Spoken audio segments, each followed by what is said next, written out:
Hola estudiantes, sean todos bienvenidos a este espacio de filosofía en el que vamos a continuar con el debate del estudio del hombre, es decir, la antropología en el contexto filosófico. Ya hemos venido abordando la contextualización propia de la filosofía antigua, en el que profundizamos en la definición propia de Sócrates, Platón y Aristóteles. En esta oportunidad vamos a continuar por esta misma línea, pero en el contexto medieval, y vamos a estudiar tres autores que son Santo Tomás de Aquino, San Agustín de Hipona y Guillermo de Oca. Son los tres autores que vamos a estudiar. Antes de entrar en materia propiamente en cada uno de los autores dichos, es urgente desarrollar una contextualización o un punto de partida propiamente de lo que son algunas líneas generales de la antropología medieval o de la filosofía medieval. Si bien es cierto, la filosofía medieval se va a destacar por ser estrictamente teocéntrica, es decir, que el centro de todo va a ser el hecho teológico. Ya se ha superado la mitología griega, ya está la filosofía, es decir, la razón como centro de conocimiento, pero para la Edad Media se le va a agregar un elemento de más al hecho filosófico y al hecho antropológico, y va a ser la fe. Entonces con la fe viene a nacer una nueva disciplina académica que va a ser la teología, de modo que vamos a encontrar ya dos variables para generar conocimiento, para construir epistemología, y en esta línea la antropología, que son fe y razón, es decir, teología y filosofía. No en vano, San Agustín va a sostener que estas dos están íntimamente unidas, están íntimamente ligadas y que son indispensables para llegar a la verdad. No se entiende la fe si no está apoyada en la razón, como tampoco se entiende la razón si no está apoyada en la fe. Bueno, es así entonces como vamos a encontrar una primera conclusión, y es que la filosofía medieval se va a apoyar en explicar al hombre a partir de la fe, es decir, de la teología, y no exclusivamente a través de la razón, es decir, la filosofía, como pasó con los filósofos clásicos, en el caso de Sócrates, Platón y Aristóteles. Bueno, entonces va a salir otra segunda conclusión, otra segunda variable, y es que el hombre va a ser entendido como un ser o como un hecho religioso, y se va a definir a partir de ser un ente creado, es decir, que un ser superior lo sacó de la nada, que un ser superior lo moldeó, que un ser superior lo construyó con sus manos y que le dio vida. Y si pensamos en el hecho del cristianismo, tenemos que pensar en el Génesis, en aquel capítulo de la Biblia cuando el hombre es creado por Dios y que él mismo lo moldea con arcilla, con barro, que hace su figura y que al final sopla, le emana el aliento, es decir, la vida. Entonces tenemos esa categoría, y es que el hombre, como problema de la filosofía medieval, es un ser, es un ente creado, es decir, sacado de la nada.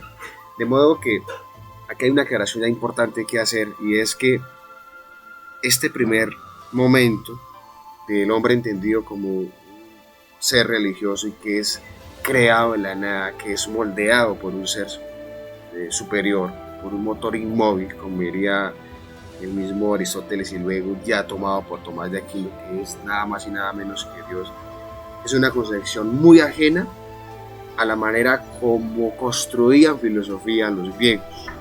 Yo les comentaba, el término espiritualidad, el término religiosidad en el contexto griego no existe. Esto ya son categorías o conceptos propiamente del contexto medieval. De modo que allí nos encontramos con la siguiente afirmación. El hombre, en el contexto medieval, se interpreta, se estudia y se analiza en su relación para con Dios, puesto que éste es creado. Observemos, por ejemplo, la siguiente ilustración. Vemos allí que el hombre es arrojado en este mundo ya no de manera accidental, como lo diría Platón.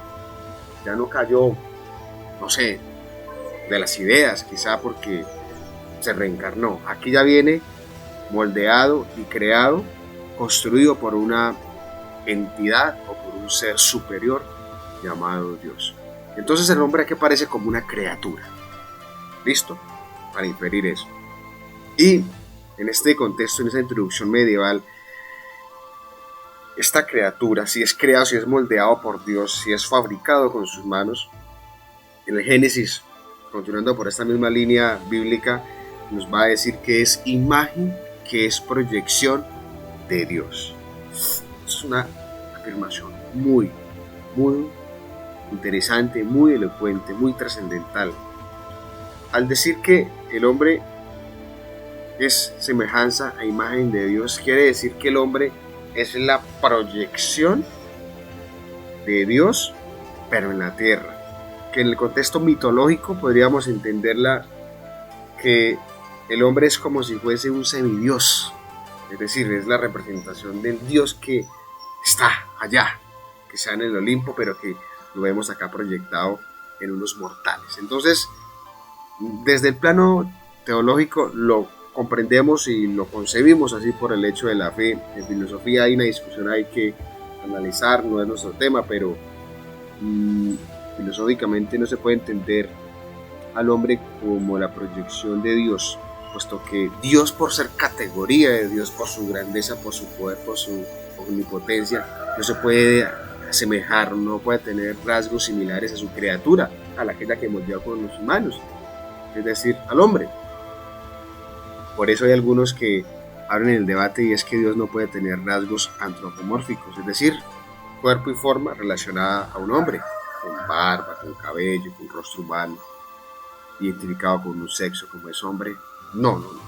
Esto no cabe dentro de algún marco filosófico que algunos expertos han estudiado en teodicea. Pero bueno, desde el hecho de la fe, desde el plano teológico, pues, y apoyado en el Génesis, en el contexto medieval, pues sí entendemos al hombre como una proyección y como una semejanza de él mismo. Entonces, y este lo empieza a dotar de unas cualidades y de unos elementos que son la razón, que ésta le provee la voluntad y la libertad. Dios no obliga a nadie, Dios hace al hombre 100% libre, le da libre albedrío, Dios no esclaviza a nadie, y este es el que últimas decide cómo manejar y cómo orientar su vida.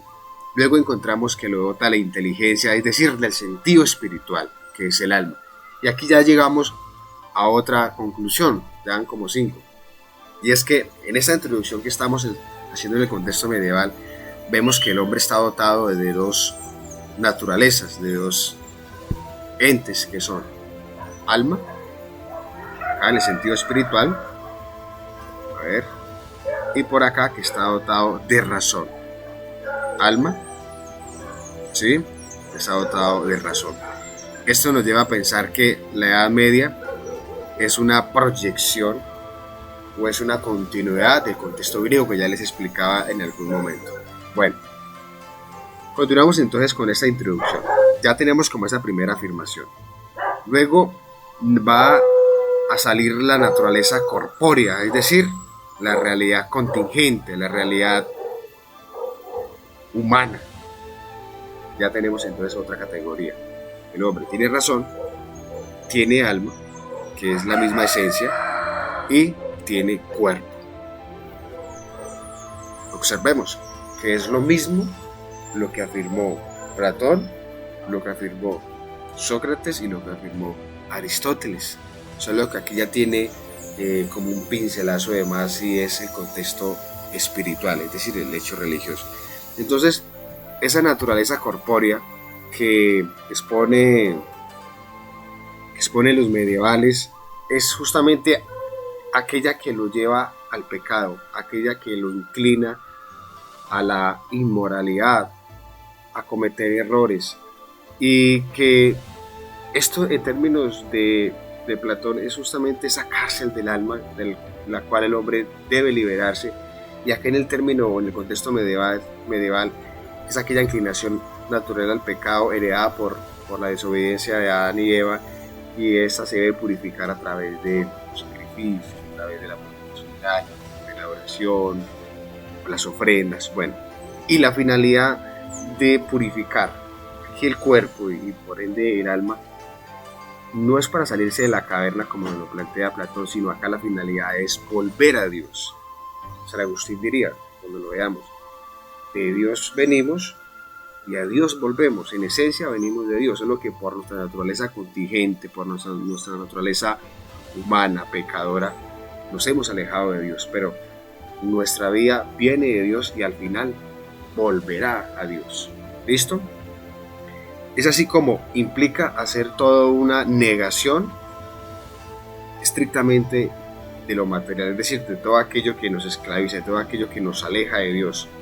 En Platón sería dejarnos a nosotros mismos y dejar que nuestras ideas fluyan, es ser independientes, ser libres, dejar de ser esclavos, acabar con esas sombras, con esos fantasmas, con esos espejismos.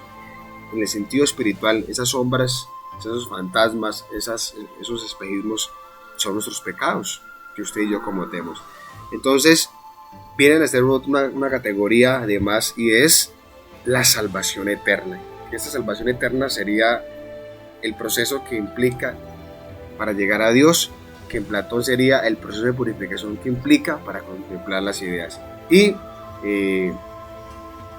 para hallar la salvación eterna y para encontrar a Dios, para encontrar esa idea suprema, nos pone entonces de camino los mandamientos como código moral, como código de comportamiento por excelencia del cristianismo. Usted y yo los conocemos, estos 10, y la Biblia los sostiene, y es que si los cumplimos tenemos la garantía de la salvación. Entonces, y en la medida en que los cumplimos, en la medida en que obedecemos, en la medida en que amamos, respetamos, en la medida en que somos virtuosos, también se emplea el término virtud, es decir, que buscamos a Dios en la medida en que obedecemos sus mandamientos, vamos a hallar la felicidad. El término felicidad, en el contexto griego, nos lo va a insinuar o nos lo va a exponer Sócrates, cuando hablaba que si cometemos inmoralidades, cuando no cumplimos los principios y los valores, cometemos errores, y si cometemos errores somos unos desgraciados, por tanto somos infelices. Observemos acá en el contexto medieval hermosamente, en la medida que cumplimos los mandamientos, en que los vivimos, estamos ¿qué? Siendo felices, por lo tanto somos graciados, somos bendecidos, bienaventurados, ya no desgraciados como diría Sócrates. Entonces, y hallaremos la felicidad y la salvación eterna, es decir, todo lo contrario a la condenación eterna.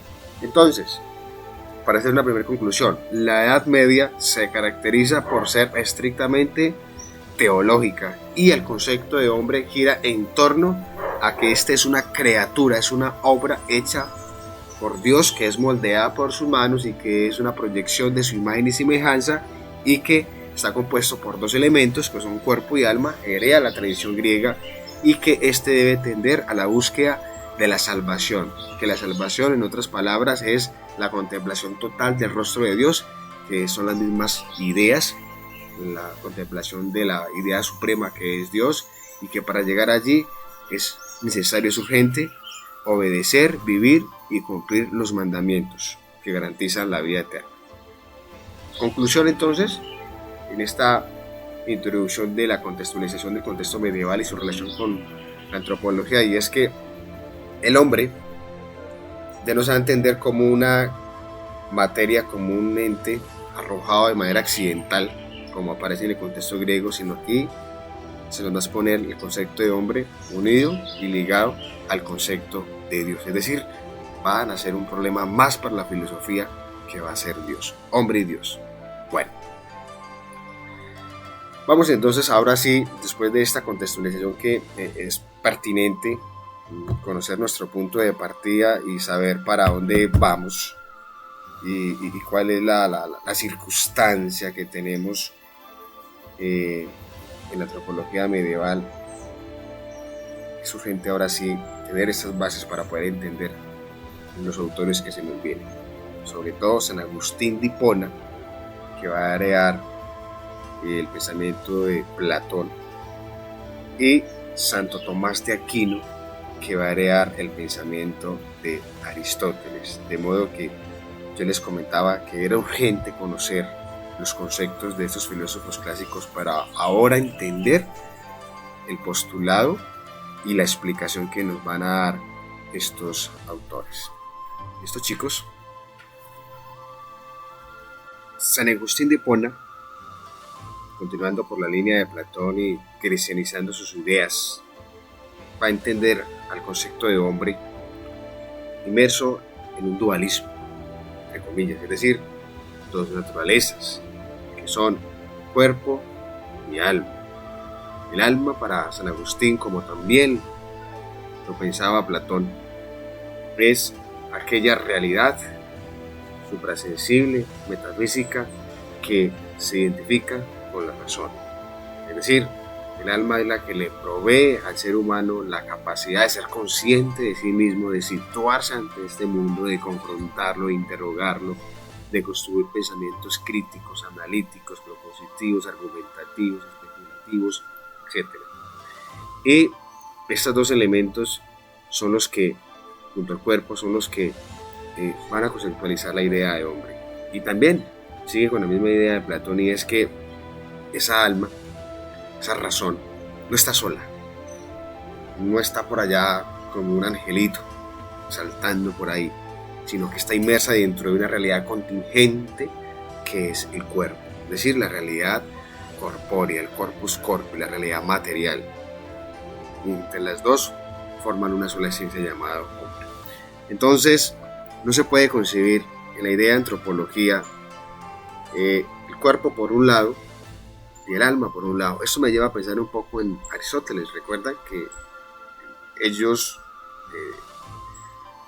desarrollaron la discusión, y es que para Sócrates y para Platón sí son dos realidades diferentes, dos naturalezas, una inmaterial y otra material, pero para Aristóteles era una sola esencia. San Agustín también como que se va por esa línea, ¿no? Y va a decir, mira, son dos elementos, dos cualidades, es una unión inseparable, cuerpo y alma, no se puede entender la una con la otra.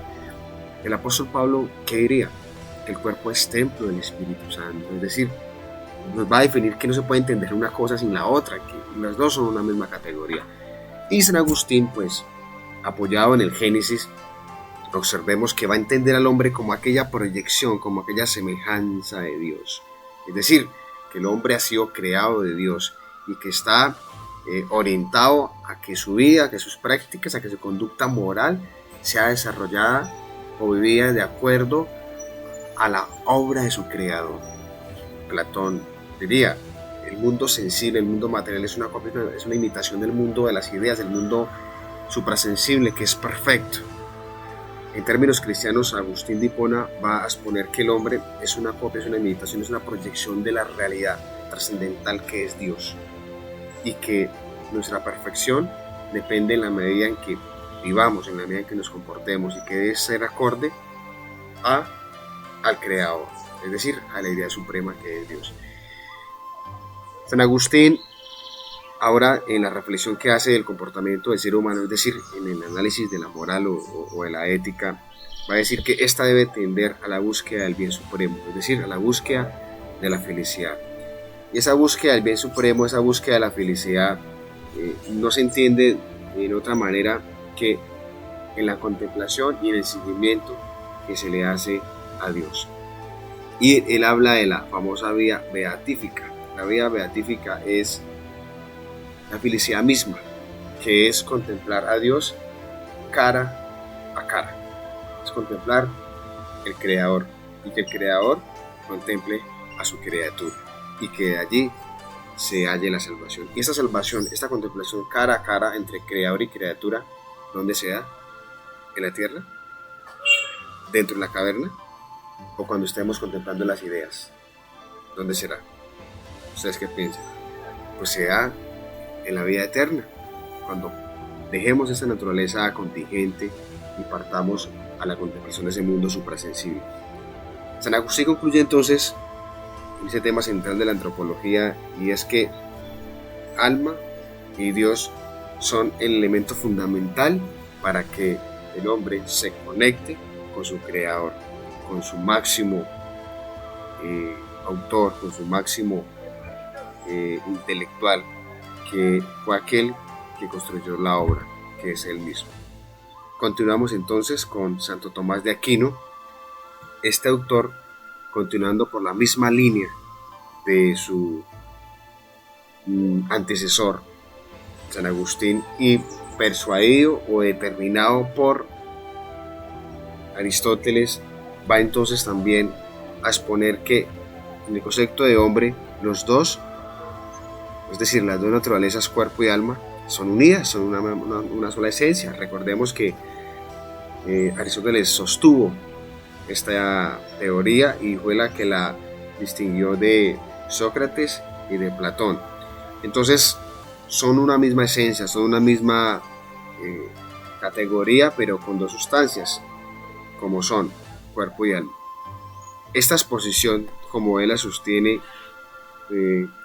fueron las bases para la definición del concepto de hombre moderno. Es decir, hoy por hoy tenemos claro que el hombre está compuesto de dos elementos, que son una realidad contingente y una realidad espiritual. En el momento pues eran como las grandes novedades, pero por ahí concluimos eso, y la misma ciencia lo da por cierto, al menos en la realidad contingente, y es gracias a esos primeros principios o bases filosóficas. De ahí que la filosofía se considere como la madre de todas las ciencias. Entonces, el alma para Santo Tomás de Aquino es aquella proyección que está emanada desde la inspiración de Dios. Es decir, Dios la construyó, Dios la ha sacado de la nada. El alma es sacada de la nada. El término creada de la nada quiere decir que se moldeó. Y no se va por la línea o no aprueba lo de Platón, y es que el alma se reencarna en otros seres de acuerdo al comportamiento que el hombre haya llevado en la tierra o en su contexto. Para Santo Tomás de Aquino, el alma es creada por Dios, Dios la saca de la nada, y que ésta está unida, que está ligada a su cuerpo, y en los dos se requieren para poder manifestarse. Yo les comentaba en la anterior exposición que el alma no puede andar por ahí solita, como está la teoría de los ángeles. Ellos no tienen cuerpo y que no tienen sexo, que son unas realidades espirituales. En el hombre el alma está, pero no sola, sino que está inmersa, está arrojada sobre un cuerpo, y que esta es una realidad inmortal, y que el cuerpo es una realidad mortal también creado por Dios, y que los dos requieren para contemplar a Dios. Santo Tomás de Aquino entonces hace un llamado de atención ya dentro del marco del comportamiento del ser humano, es decir, dentro de la moral, y es que el hombre debe buscar a la búsqueda de la suma bondad, a la búsqueda del sumo bien. Y el sumo bien, por excelencia, es Dios. Dios es la suma bondad. Nosotros hacemos obras buenas, practicamos obras de caridad, practicamos el ayuno, el servicio, la solidaridad, pero quien por excelencia es la suma bondad, el sumo bien, es Dios, y nosotros debemos buscar, podemos tender a la búsqueda, a la contemplación de ese sumo bien. Entonces, y esto, por supuesto que se implica o es urgente o le exige al hombre tener una voluntad muy fuerte, es decir, que sea disciplinado, que persevere, que insista y que resista en la búsqueda de la contemplación de este sumo bien. Si bien es cierto, por nuestra realidad corpórea, por nuestra realidad contingente, el cuerpo nos va a llevar a inclinarnos por el mal, por el pecado o por la inmoralidad, pero dejar de lado la inmoralidad, dejar a un lado el pecado, implica una fuerza de voluntad, es decir, mucha disciplina. Aunque Tomás de Aquino no habla de castigar el cuerpo ni nada de esto, como sí lo contemplaba Platón. Entonces, el hombre debe buscar ese bien y debe saciar su alma en la medida en que está buscando la perfección de las cosas. Entonces, Tomás de Aquino va a definir entonces, como por la misma línea un poco de su gran maestro Aristóteles, y es que la felicidad, es decir, la vida beatífica, se halla en la medida en que contemplamos la esencia divina, es decir, en la medida en que contemplamos a Dios. Y aquí están los mandamientos. Usted y yo, ya por experiencia, y es que en la medida en que cometemos actos buenos, como el servicio por ejemplo, nos sentimos satisfechos, nos sentimos felices. Pero ojo, cuando cometemos errores como alguna inmoralidad, como algún pecado, como una mentira, bueno, ya usted sabe, dentro del interior de nuestro corazón vamos a sentir que no estamos haciendo las cosas bien, y la conciencia, que es la misma alma y la razón, nos va a dictar, ojo, que usted la embarró, y nos vamos a sentir culpables. En Sócrates nos vamos a sentir desgraciados. Entonces la felicidad del ser humano, desde Tomás de Aquino, se halla y se busca en la medida en que hacemos actos buenos, en la medida en que cumplimos las normas, y en este caso el código por excelencia de la cristiandad, que es los 10 mandamientos. Entonces Tomás de Aquino sigue exponiendo que la búsqueda de la felicidad se halla en la plenitud, se halla 100% amplia y profunda en su totalidad, no en este mundo terrenal, sino el mundo en la esencia divina. Es decir, cuando dejemos esta naturaleza contingente y estemos contemplando a Dios cara a cara, es decir, la vida beatífica. La naturaleza contingente de este mundo corpóreo nos hace inclinarnos por los pecados, por los males, por las tendencias. Tengo ganas, tengo razón, tengo miedo. Eso no nos hace ser plenos, felices, no nos hace ser completamente auténticos. La plenitud de la autenticidad y la felicidad está en la contemplación de la totalidad de la esencia divina que es Dios. Entonces implica abandonar, implica dejar nuestros apegos materiales, dejar todo aquello que nos aparta del Creador, implica dejar nuestra voluntad, es decir, adonarnos, ser nada, y arrojarnos directamente al ser y quehacer de la voluntad divina. Y en esta medida seremos felices. Entonces, encontramos el elemento común con nuestro autor anterior, San Agustín, y es que los dos coinciden en la misma idea, que el hombre está dotado de dos elementos como son cuerpo y alma. Tercero, que los dos buscan la felicidad en la medida en que obedecen los mandamientos de Dios. Tercero, que esa felicidad se encuentra en la medida en que se hacen actos buenos, es decir, que se busca la suma bondad. Y cuarto, que la vida beatífica, la vida feliz, está en la medida en que se contempla a Dios cara y cara. Entonces, y que el hombre no viene por accidente ni por casualidad, sino que es una obra, es creado a imagen y semejanza de Dios, y que éste proviene de Dios y que a Dios debe volver. Estudiantes, esto ha sido entonces todo en esta introducción en este acercamiento que le hacemos a la antropología medieval.